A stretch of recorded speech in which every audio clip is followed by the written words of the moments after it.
Amigo do Legale, aqui é o professor Custódio Nogueira para a gente discutir um pouquinho sobre execução. Esse encontro aqui, ele é específico para tratar do quê? Da citação do devedor, da citação do executado, não é? Muito confundido com intimação, não é? Então esse encontro ele é específico para a gente entender o que é citação de executado e o que é intimação do executado. Como que se dá, né? Citação e intimação para a gente não confundir. Muito bem. Antes de ir direto lá para falar a citação do executado, eu vou falar como que é no conhecimento, que aí a gente tem condição de entender direitinho a diferença entre o conhecimento e a execução. Olha só, na fase do conhecimento do processo do trabalho, lá quando você entra com a petição inicial e provoca a jurisdição trabalhista, fase do conhecimento. Por que fase do conhecimento? Para conhecer, para que a justiça conheça se a parte tem ou não o direito que ela alega por meio da reclamação trabalhista. Por isso que é fase do conhecimento. E aí, como se dá o chamamento do réu, que é o reclamado no processo do trabalho? É por meio de uma notificação, lá na fase do conhecimento, não confunda com a da execução, que nós vamos chegar lá ainda. O tema do encontro é para falar da citação do executado, só que tem que entender tudo. E aí vamos lá primeiro no conhecimento, depois nós vamos na execução. E aí no conhecimento, então, entra com a petição inicial e é chamado, em regra, o empregador, que é o reclamado, para comparecer na audiência para fins de acordo ou então juntar a defesa. Veja, então, que esse empregador reclamado, ele é citado, ou melhor, colocando, ele é notificado para comparecer na audiência. Ele não é citado, ele é notificado na trabalhista na fase do conhecimento. E por que é notificado? E qual que é a diferença para citação? Não é sinônimo? Não, sinônimo não. Por que é notificado? É notificado porque quem notifica é o diretor de secretaria, não é o juízo da vara do trabalho. Na vara do trabalho, então, ao distribuir a petição inicial, o diretor de secretaria, depois de distribuído, recebe a petição inicial. E aí, nos termos do 841 da CLT, ele, diretor de secretaria, notifica o empregador, não é o juiz. Se fosse o juízo, aí era a citação. Então, é só uma notificação. Tem seus efeitos, a súmula 16, puxa vida, a súmula 16 do TST diz que presume-se entregue, depois de 48 horas de postada, presume-se entregue a notificação, entre aspas, azar do empregador. Eu, particularmente, acho criminosa essa súmula, mas paciência, uma súmula 16, antiguíssima, e ela vale, e vale muito. Então, a notificação, o chamamento do empregador na fase do conhecimento do processo do trabalho dá nessa forma. Dá dessa forma. E no cível? No cível é diferente no conhecimento. Como que é?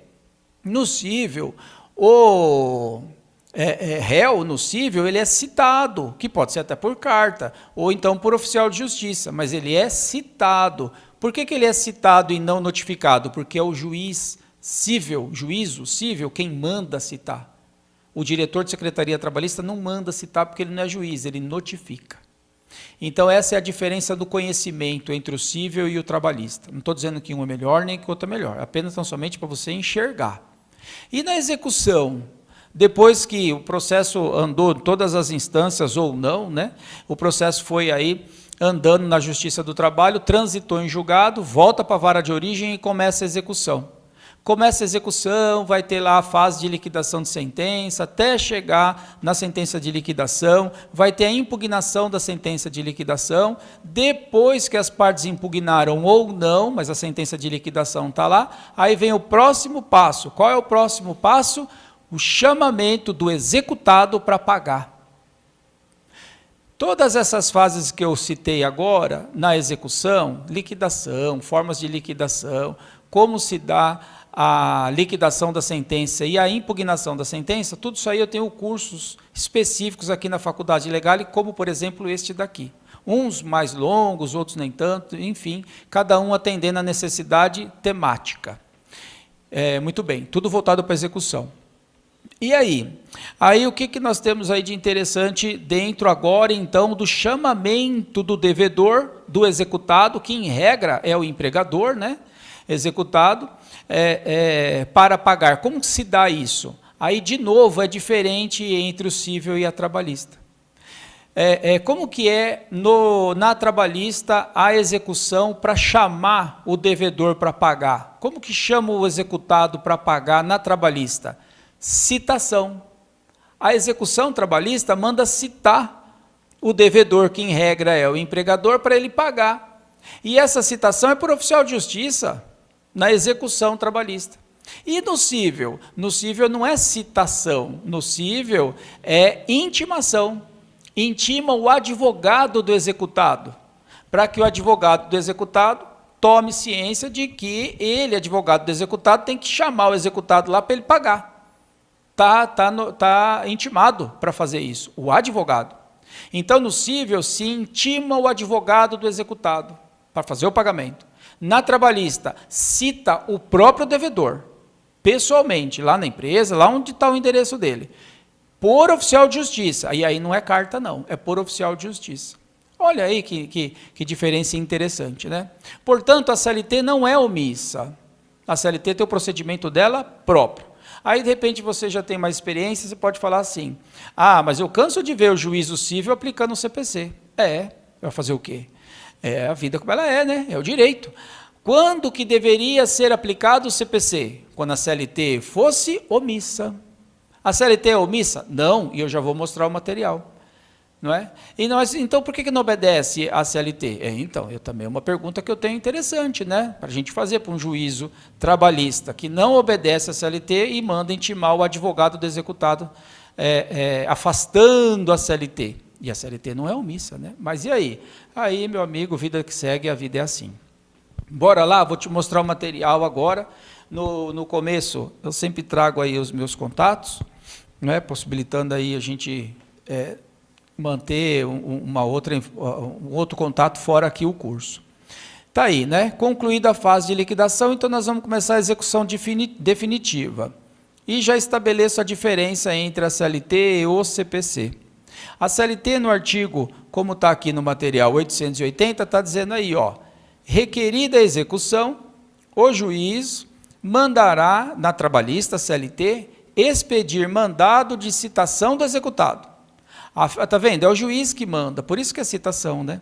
A fim de que cumpra a decisão ou o acordo no prazo, pelo modo e sob as condições estabelecidas, ou quando se tratar de pagamento em dinheiro, inclusive com as contribuições sociais devidas à União. Então, está claro aqui que o juiz vai expedir mandado de citação, isso na CLT. Para que esse executado faça, né, o pagamento em 48 horas, ou então garanta a execução por meio de bens, indicando bens à penhora. Se não fizer, vírgula, sob pena de penhora. E já encaixa o parágrafo 2º. A citação será feita pelos oficiais de diligência, que são os oficiais de justiça. Então veja que a CLT ela não é omissa. Ela fala que a execução vai ser feita aí por meio do mandado do juiz, que o oficial de justiça vai lá citar o empregador, para ele, empregador, fazer o pagamento em 48 horas ou nomear bens à penhora. E já adverte ele que se ele não pagar e não nomear bens, que ele vai sofrer, que ele pode vir a sofrer penhora. Isso tudo por meio do oficial de justiça. Ainda que tenha advogado constituído nos autos? Sim, ainda que tenha advogado constituído nos autos. Aí vem o CPC e diz, 523, no caso de condenação em quantia certa ou já fixada em liquidação, e no caso de decisão sobre parcela incontroversa, o cumprimento definitivo da sentença far-se-á requerimento do exequente, sendo o executado intimado. A execução do executado no cível é por meio de intimação do advogado dele, para pagar a dívida, e aí vem o prazo de 15 dias, com custas, enfim, com tudo mais que tiver aí. E ainda vem o parágrafo 3º do 880, olha lá, se o executado procurado 2 vezes, que aqui é na CLT, lá pelo oficial de justiça, no espaço de 48 horas e não for encontrado, far-se-á a citação por edital, para que esse empregador, então, tome ciência de que ele foi citado e que ele, executado, deve pagar em 48 horas ou indicar bens e se nada fizer, que ele está sujeito a sofrer aí uma penhora, seja lá de que natureza for. E aqui, na Faculdade Legal, eu tenho um encontro para tratar só de penhora, né? Modalidades de penhora, quando o empregador não paga, e aí? Aí o pau começa a cantar. Qual que rito que eu devo seguir para tentar penhorar bens, né? Isso é muito importante, aí eu trato disso aí tudo, com módulos específicos para terceirização, como que alcança o segundo, terceiro reclamado, grupo econômico, não é? Sucessão de empregadores, o empregador pessoa física que faleceu, como é que fica a execução, né? Esse direcionamento da execução. Bem bacana isso aí também, tudo aqui, ó, passo a passo. Vimos então aqui como é que se dá essa citação, não é? A citação então tem que ser pessoal, oficial de justiça, e ainda admite a citação por edital, não é? Mesmo que tenha advogado do executado no processo. Executado no processo do trabalho, naturalmente, em regra, é o empregador. Por que a gente coloca em regra? Porque pode muito bem o empregador entrar com uma ação contra o empregado. A ação ser julgada procedente e o empregador vir executar. O executado vai ser o empregado. Pode, como já vi, não só uma vez, o empregado entra com a ação no conhecimento, o empregador contesta e apresenta a reconvenção dentro da contestação. Placar da sentença do conhecimento, reclamação improcedente, reconvenção procedente. Transitou em julgado, o pau cantou e o empregado que pôs a cara lá, agora ele está respondendo à reconvenção e ele, empregado, é executado. Mas a regra, né, a regra absoluta aí das ações é o empregado entrando contra o empregador, até porque a justiça não é a justiça não é do empregado, a justiça é do trabalho. Por isso que o empregador naturalmente pode entrar com ação contra o empregado. Tantas ações que existe aí de consignação de pagamento das verbas rescisórias, por exemplo, o empregador é o autor. Mas muito bem. Então, bem interessante essa questão da citação. Estudando ela agora com um pouco mais de profundidade, o executado, então, no processo do trabalho, ele é chamado, né, ele é citado pela CLT ou intimado pelo CPC, e aí vai depender do juízo lá da vara do trabalho. Ele vai ser, então, chamado de alguma forma, quer citação, quer intimação, para fazer o quê? O pagamento. Se for na CLT, 48 horas. Se for no CPC, 15 dias. Não é? E ele vai tomar ciência também que ele deve fazer o quê? Pagar, e se ele não pagar, ele pode garantir o juízo, oferecendo bens, no mesmo prazo, CLT 48 horas e no CPC 15 dias. Não é? Então ele pode oferecer um patrimônio, um bem, alguma coisa que ele tem lá, um veículo, uma transportadora. Ela indica alguns veículos ou um veículo para garantir aquela execução. Aí vai ser averbada lá na matrícula do Detran, de onde está aquele veículo, e o empregador continua utilizando o veículo para trabalhar, com absoluta certeza. Não é para tirar esse veículo já leiloado, calma, o empregador está garantindo a execução, é uma coisa de cada vez. Agora tira o caminhão lá de uma vez, ou o transporte lá, e como é que esse empregador vai continuar as atividades dele? O empregador deve, não é? E tem que pagar, só que tudo tem o devido processo legal. Então, calma, é passo a passo. Não é?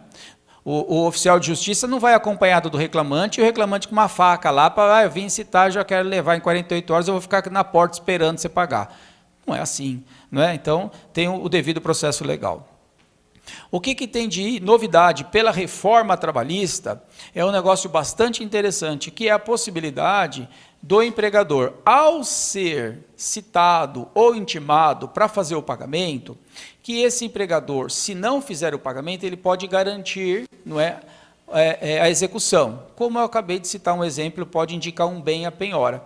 A reforma trabalhista incluiu uma outra possibilidade de garantia de execução que esse empregador pode, então, contratar para estar garantindo a execução. Vamos ver? Está aqui, ó, no nosso material. O que o empregador pode fazer de acordo com o artigo 882 da CLT? O executado, né? O executado que não pagar também não nomear bens a penhora, né? Então, que ele não pagar a importância aí reclamada, poderá garantir execução. Se ele não pagar, ele pode garantir execução indicando bens à penhora, ou agora essa novidade, não é? Que é a apresentação do seguro garantia judicial, ou a nomeação de bens. A nomeação de bens, tranquilo, já estava lá no 880. Então, o 882, o que ele traz aqui de novidade? O seguro garantia judicial. Esse seguro garantia judicial é um contrato que o executado pode fazer junto, por exemplo, uma instituição financeira, e aí ele vai ter esse seguro. Acomoda, junta esse seguro no processo e garante a execução. Garantida a execução, o advogado desse executado pode apresentar embargos à execução, 5 dias da intimação de que o juízo está garantido. Não é exatamente da hora que junta lá o comprovante ou que faz o pagamento, e sim da intimação de que o juízo está garantido. Aí que conta os dias dos embargos. Inclusive, nós temos um curso aqui só de embargos à execução, outro só de embargos de terceiro, e assim vai. Olha essa orientação da Anamatra, que interessante. Ainda com relação ao seguro garantia judicial, diz aqui de um acréscimo de 30% para aceitação do seguro garantia judicial previsto no artigo que a gente está estudando da CLT aí, não é? E reporta o 835, parágrafo 2º do CPC, que diz: para fins de substituição da penhora, não é? Ou mesmo para garantia aí da execução, equipara-se a dinheiro a fiança bancária ou seguro garantia judicial. Aqui eu faço uma observação: o 882 da CLT não incluiu a fiança bancária, só o seguro garantia judicial. Desde que em valor não inferior ao débito, aqui está constante da inicial, né, no CPC, acrescido de 30%. Então, o que, por exemplo, o advogado do empregado pode fazer? Opa, excelência, está juntando garantia de depósito judicial? Perfeito, só que tem que ser acrescido de 30%. E não só o valor da condenação. Pode até surgir algum conflito, porque o CPC está reportando ao valor atualizado da inicial. Só que o valor da inicial, no processo do trabalho, é indicação de um valor e não a liquidação do pedido. De modo que, quando tiver a liquidação lá na execução, o valor, em regra, é bem maior do que o da inicial. E para o empregador garantir o valor da execução por meio do seguro garantia judicial, que pese, então, sobre o valor atualizado da conta em execução, 30% nesse seguro garantia judicial. Do contrário, no meu entendimento, o advogado do empregado deve atravessar uma petição impugnando isso daí, pedindo que o juízo determine o empregador que complemente o seguro garantia judicial com o acréscimo dos 30% previsto aí no CPC. E cita, inclusive, a orientação da Anamatra que eu estou colocando aqui para você ter o material completinho. E aguarda a decisão. Se o juiz disser lá, não, esse juiz indefere aí os 30%, entendendo que o juízo já está garantido. E aí, a decisão interlocutória? O que o advogado do empregado pode fazer, já que ficou prejudicado? Pode interpor um agravo de petição. Decisão interlocutória admite, sim, agravo de petição. 879, letra A da CLT. Cabe agravo de petição das decisões em execução. Não está falando só da sentença. Cabe, sim, de decisão interlocutória. Pesquisa jurisprudencial, você vai ver que cabe, sim.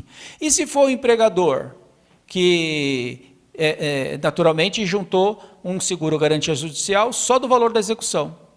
E aí vem lá o empregado, pede para aumentar os 30%, o juiz defere e fala: o executado, agora junta um depósito recursal de 30% em cima do valor do depósito que você juntou anteriormente, porque o depósito anterior foi exclusivamente em cima lá do valor da condenação. É decisão interlocutória? Prejudicou o empregador? Prejudicou. O que o advogado do empregador pode fazer? Vai para o tribunal e discute, dizendo que aqui está falando no CPC que os 30% é sobre o valor da causa e que você está garantindo o valor total da execução. Pronto. E vai formando jurisprudência, né? Então, o objetivo meu aqui, sem dúvida nenhuma, é trazer elementos para a gente poder ir contextualizando, né? Enxergando a coisa toda, ver os atos que podemos praticar, ver quando a CLT é omissa, quando ela não é omissa, Nesse caso de citação, a CLT não é omissa, pelo contrário, ela é extremamente expressa, né? Ela fala que tem que ser citação e ainda que é para oficial de justiça e ainda que cabe edital, se não encontrar o executado. E tem juízo do trabalho que faz o quê? Nem está nem aí, ele já entra lá no CPC, pronto, e manda intimar o advogado do executado. Né? Então, fica esse contexto aí. Agora uma dica, né, da experiência, da vida como ela é. Quando eu estou em processo e eu olho lá, eu sempre gosto de olhar a procuração do advogado lá do empregador. Quando eu estou pelo reclamante, eu gosto de olhar muito a procuração do advogado empregador. Por quê? Porque às vezes tem poder ali, que foi constituído para o advogado da reclamada, até o trânsito em julgado. Opa! O advogado do reclamante tem que se ligar, né? Mas por que a procuração do advogado da reclamada está só até o trânsito em julgado? Por que não é para defender o interesse no processo só até o trânsito em julgado? E depois? Depois esse advogado não pode mais receber o quê? Intimação. Significa o quê? Significa que, meu amigo, não é teoria da conspiração, não, mas a chance de significar que esse empregador, se ele perder, ele vai dar trabalho na execução, porque aí vai ter que encontrar ele na execução, né, para citar. E às vezes você não encontra. E não vai conseguir citar o advogado dele também. Por quê? Porque ele advogado, já não tem mais poder. O poder dele foi até o trânsito em julgado. Né? Então, nada é perdido. Nenhuma folha no processo é perdida. Tem que analisar tudo. Tome por cautela analisar as procurações, viu? Analise a procuração da parte contrária. Veja os poderes que foi dado, veja até quando foi dado o poder. É muito importante isso daí. Muito bem. Então, citação é isso, não é? Cita para pagar ou intima para pagar. Se não pagou, que nomeie bens. Ou garanta o juízo por meio do seguro garantia judicial. Isso é na trabalhista. Tranquilo. E agora, se não pagou, foi citado ou foi intimado, não pagou, não nomeou bens e não juntou o seguro garantia judicial. E agora? Agora vem a seguinte situação. Temos o advogado do empregado, vai ter que dar impulso a esse processo. Né? Por quê? Porque ele vai receber uma intimação do juízo dizendo, olha, citação frustrada, intimação frustrada, dê andamento aos autos. Aí o advogado do empregado vai ter que fazer o quê? Não teve dinheiro lá. De acordo com o 878 da CLT, esse advogado do empregado vai ter que dar andamento. E agora ele vai começar a fazer pedido de penhora. E esse é um curso que eu tenho aqui, de execução para tratar da penhora passo a passo. Quer saber tudo como penhorar? Me acompanhe. Pergunte aí no Legale para você ter acesso, ou passa um e-mail para mim, que no começo dos materiais eu tenho os contatos, e aí eu já vou te canalizar para você ter um curso de como entender a ordem da penhora, e todos os macetes possíveis e imagináveis do que você pode fazer com essa decisão que transitou em julgado, empregador executado, que foi citado ou intimado para fazer o pagamento e não fez. O que você pode fazer? Né? Tem bastante temas interessantes aí, tem o Banco Nacional dos Devedores Trabalhistas, tem a hipoteca judiciária, né? Tem as formas de nós darmos andamento nessa execução buscando satisfazer o crédito. Ok? Fica aí o convite. Um abraço, sucesso!